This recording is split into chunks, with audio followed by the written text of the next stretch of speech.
સંસદ નહીં ચલાવવા દેવાનું કૃત્ય અત્યાર સુધી કોંગ્રેસ કરતું આવ્યું છે. જ્યારે સત્તામાં કોંગ્રેસ નથી હોતી ત્યારે કોંગ્રેસ ક્યારેય સંસદ ચલાવવા નથી હતી. આજ દિન સુધીનો ઇતિહાસ રહ્યો છે. તમે ઇતિહાસના સમયમાં જોઈ લેશો કે સંસદનો જે સમયગાળો છે એ સમયગાળાની અંદર 75% સમય એટલો હશે કે જેમાં કોંગ્રેસે શોરબકોર કરી અને જે વિકાસના કામો છે, વિકાસના જે વિધેયકો છે, આ વિધેયકોને આવતા રોક્યા છે ત્યાં સુધી તો ઠીક છે, પણ એની પર ચર્ચા થતી પણ રોકી છે. પોતે ચર્ચામાં ભાગ નહીં લેવો અને સંસદને ચાલવા નહીં દેવી આ કોંગ્રેસની પ્રણાલી રહી છે.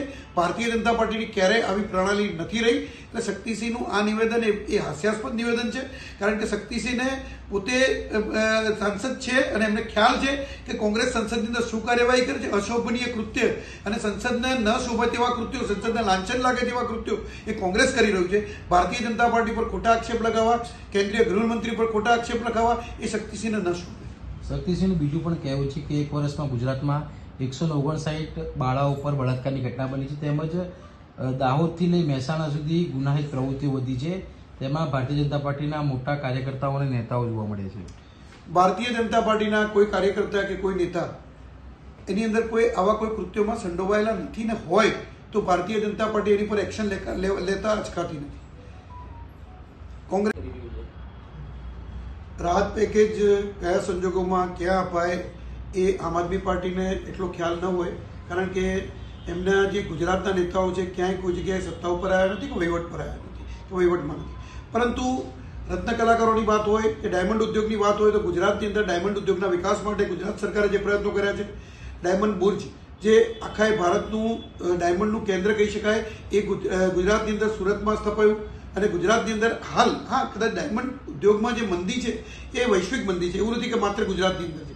અને વૈશ્વિક મંદી માટે ગુજરાત સરકાર પણ એના માટે ચિંતિત છે, એના માટે પૂરેપૂરા પ્રયત્નશીલ છે. અને એના કલાકારોને જે એના રત્ન કલાકારો છે એ રત્ન કલાકારોને પણ એની કોઈ સહાય મળે એના માટેની પણ સરકાર વિચારણા હેઠળ છે. પરંતુ ડાયમંડ ઉદ્યોગના જે વેપારીઓ છે એ વેપારીઓ સાથે મળી અને ચર્ચા વિચારણા કરી અને સરકાર એનો યોગ્ય સમય યોગ્ય નિર્ણય લેશે.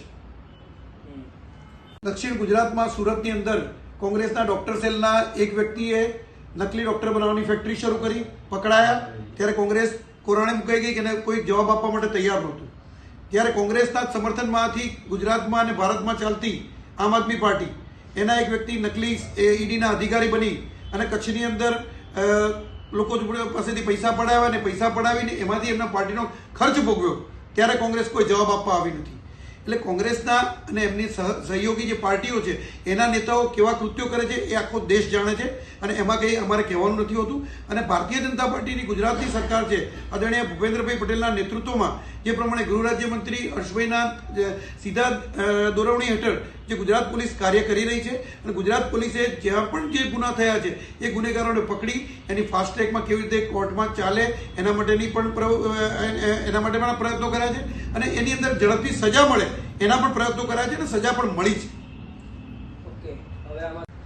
2 દિવસ પહેલા સંસદની અંદર જે બનાવ બન્યો, રાહુલ ગાંધીએ જ્યારે કોંગ્રેસના એક નેતાઓને પણ ન શોભે, કોંગ્રેસના એક સાંસદને પણ ન શોભે એવું એક કૃત્ય કર્યું સાંસદ તરીકે. કારણ કે જ્યારે ભારતીય જનતા પાર્ટીના સાંસદો દેખાવ પ્રદર્શન કરી રહ્યા હતા તેવા સમયની અંદર તેઓ બધાની વચ્ચે ઘૂસી આવ્યા અને ઘૂસી આવ્યા ત્યાં સુધી વાંધો નથી, પરંતુ એક મહિલા સાંસદને પણ ધક્કો વાગ્યો અને એમને પણ નુકસાન થયું શારીરિક. સાથે સાથે એક મુકેશભાઈ કરીને એક પુરુષ સાંસદ છે એમને પણ નુકસાન થયું. એટલે આ એક ન શોભે એવું કૃત્ય એટલા માટે કહી શકાય કે વારસામાં મળેલી મિલકત હોય કે વારસામાં મળેલી સત્તા હોય એ લાંબી ટકતી નથી હોતી. આ એનું પરિણામ છે અને આ એ દેખાઈ આવે છે. કારણ કે એમની જે પ્રમાણેની બોડી લેંગ્વેજ હતી, જે પ્રમાણે તેઓ વર્તન કરી રહ્યા હતા અને આટલા બધા લોકોને નુકસાન થયું, ધક્કામુક્કી કરી નુકસાન થયું, છતાં પણ પૂછવા છતાં એમણે પણ એવો જવાબ આપ્યો કે જે અશોભનીય જવાબ હતો. અને સાથે એમણે અને કોંગ્રેસના સાંસદોએ ત્યારબાદ સંસદની અંદર જઈ અને સંસદમાં બેસવાની જગ્યા હોય એ બેસવાની જગ્યા ઉપર પોતે પગ મૂકીને ચડી ગયા.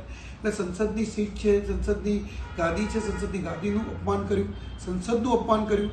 એક બાજુ પોતે હાથમાં બંધારણ લઈને ફરવાનું અને બંધારણની વાત કરવાની અને બંધારણની મુજબ અમલીકરણની વાત કરવાની અને બીજી બાજુ જ્યાં બંધારણ ઘડાય છે એ ભારતનું સંસદ છે, એ સંસદનું અપમાન કરવાનું આ કેટલા અંશે યોગ્ય કહી શકાય.